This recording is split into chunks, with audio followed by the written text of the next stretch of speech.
Hello everyone, welcome to the fourth episode of my Wellbeing podcast. Today I want to talk about what will happen if. And to give you some context around that, I will link my what would happen if question with the burnout stage that you are currently into or previously you've been through.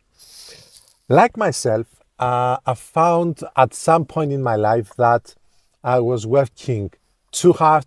I was doing so many things for so long, for many hours, 7 days a week, and it just wasn't viable. But so many times you just want to push through that and keep on going. But the stress is just going to keep accumulating. And you find yourself exhausted physically and mentally. And then you lack clarity and you go all that imbalance, emotional imbalance, and you simply reach a stage where your body crashes. You can't take it anymore. So my question today is, what will happen if you decided to take a few days off or a week to rebalance, rejuvenate, reevaluate, repurpose, rethink things over, and allow yourself to heal, allow yourself to rejuvenate. To give yourself physically and mentally big doses of the things that will make you really happy and really strong again. Because as I have said, and I keep on saying repeatedly, if you subconsciously tell yourself that it's time to relax and you bring your defenses down, that's where you can really get sick, because your organism is at the most vulnerable stage, and you don't want that. So, coming back to the rejuvenation process, giving yourself the most of what it really wants to be powerful again.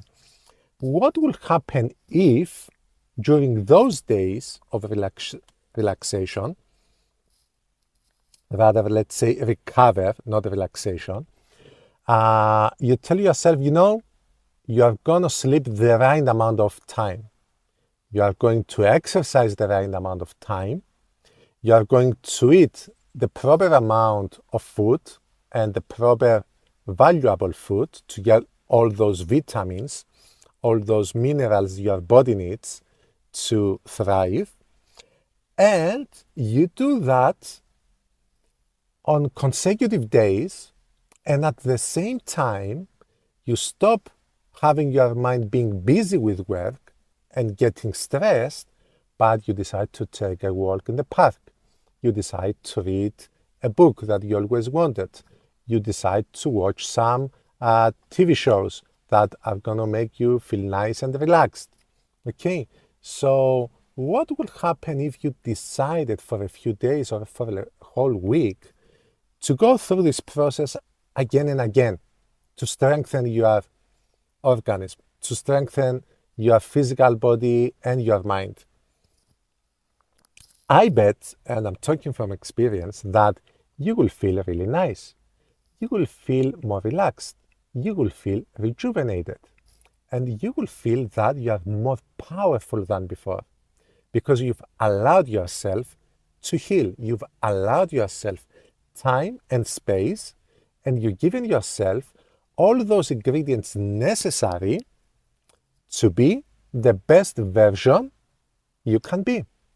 Okay, so I have another question.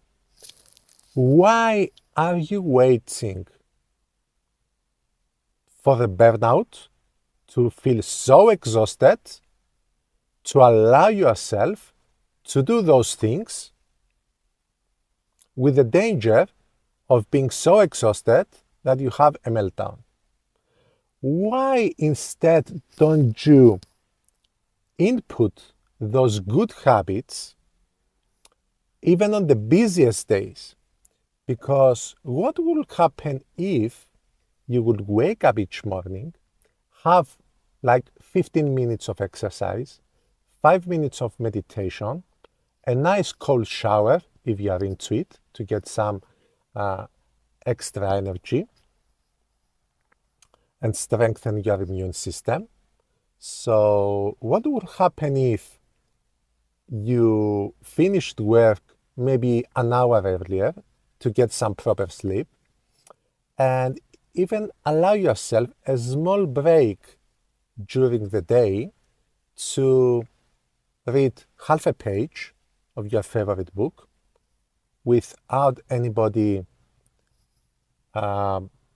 breaking your time, obstructing you.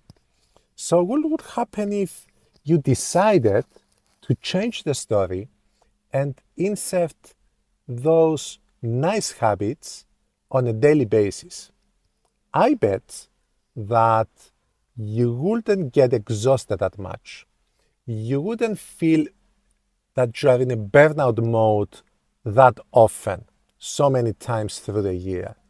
And I also bet it wouldn't take so much time for you to recover, because when you do have those few days to recover and rejuvenate, it will take less time and you will actually have more time to do other things you love. So overall, my question is, why don't you allow yourself to have more days of being at your best, of having more days where you can feel like yourself? Why don't you allow yourself to have less days of being exhausted? And finally, what will happen if you've managed to insert those practices on a daily basis and be consistent with it for a whole year, and then 2 years, and then 3 years? What will happen then? I think that's a great question. And I want to leave you wondering and try to find those answers yourself, because through my experience, I've seen that inserting good habits is a necessity and it works day in, day out for so many reasons. But I want you to go through this process, ask these questions to yourself and find those answers and those practices that will best work for you. So thank you for being with me on yet another episode, and see you next Sunday.